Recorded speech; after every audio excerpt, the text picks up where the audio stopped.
guys, today I have a Hieratic Dragon's deck profile, and we'll just get right into it. Okay, I play 2 Effect Veiler. Veiler mainly because this format, effect negation is really important.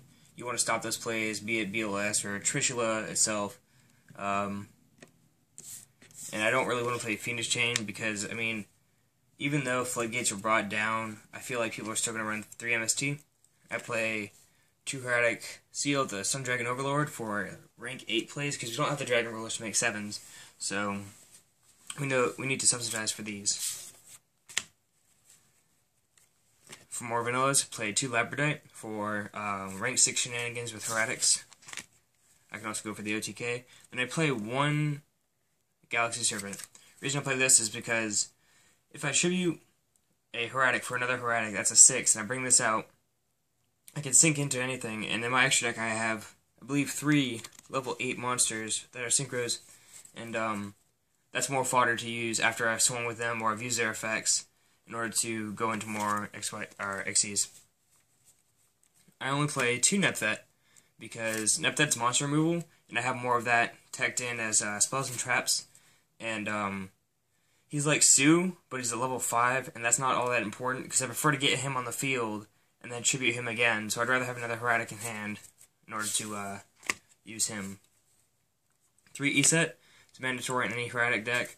You can normal him without tributing, and then after that you can special summon Nepthet or Sue, or you can go for Red Eyes. I play 3 Tefnuit, again, another staple in any Hieratic deck. If your opponent controls a monster, you control none, special him, and then you tribute him. He can attack that turn, but you won't really keep him on board long. 3 Sue, because back row removal, back row hate, all that jazz. He's also level 6. Then, because it's Dragon deck, Red Eyes Darkness Metal. And then 2 Dragards. Shenanigans with Dragard, you can normal him and get the Hieratic Seal. You can make him an 8, and then you can overlay these into Xyz, or you can get, if you have a Hieratic on field, you can get him on board, another Hieratic, and then you'll have Labradite, and it'll be a 6, and you could just make Dragard an 8.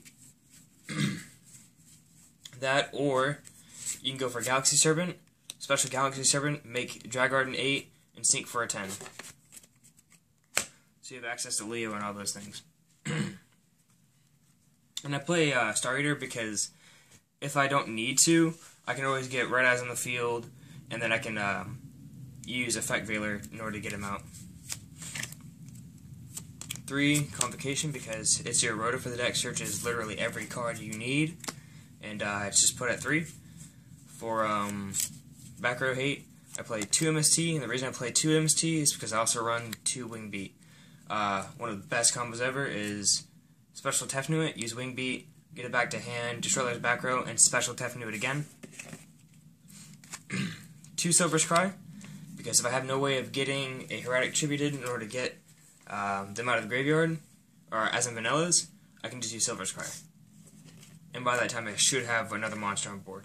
Then I play 1 book to stop effects and attacks, I guess, and then Dark Hole for monster removal. Traps, I have more monster removal and prevention. Let's start with damage. I love this trap, and I have more versatility now that Dragon Rulers are gone. I have less, like, there aren't any cards of consonants, there aren't Flame Veils, there aren't Dragon Rulers themselves, no Dragon Shrines. So I run 2 Magic Cylinders just to do effect damage so I can just push a little more. I know saying Magic Cylinder for game is kind of disappointing and dishonorable, but it wins games, and I don't mind using it. 2 Mirror Force, this card, I believe is going to come back in popularity just because the ban list, Burning Abyss was hit, Cliff Forts were hit, and Necklace were hit.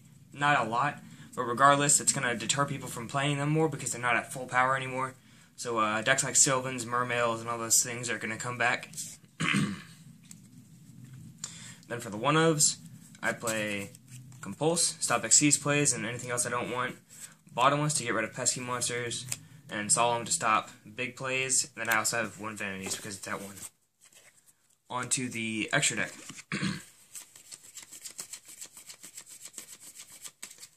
one, Gauntlet Launcher.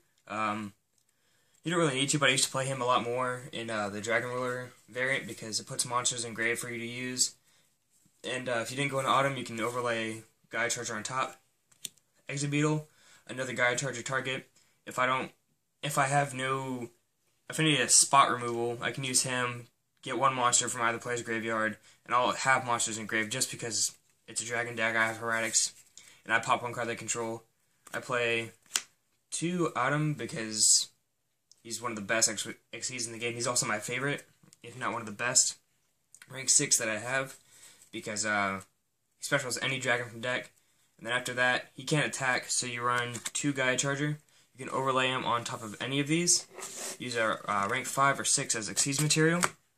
And yeah. For 8s, I have 1 Felgrand, 1 Galaxy Eyes Tachyon, because I would rather have entrance into the Galaxy Eyes, more of the Galaxy Eyes variants, because I'd love to make Dark Matter, but as of right now, I do not have Dark Matter. Then for Synchros, they're all 8s because, well, the main ones are just 8s because it's a XYZ deck and I want to go into Dark Matter. So I have Crimson Blader, Colossal Fighter, and Stardust. Stardust is really big because people are trying to destroy you, say nah. And then Leo for the Burning Abyss matchup, and pretty much anything else, because the Dragguard combo, you normal summon Dragguard, special summon Galaxy Serpent, make Dragguard a level 8, and then you sync up for Leo. And then just in case, like I said, the effect Veiler with Red Eyes Darkness Pendle, there's Star Eater. That's it for the deck profile. Thanks. Goodbye.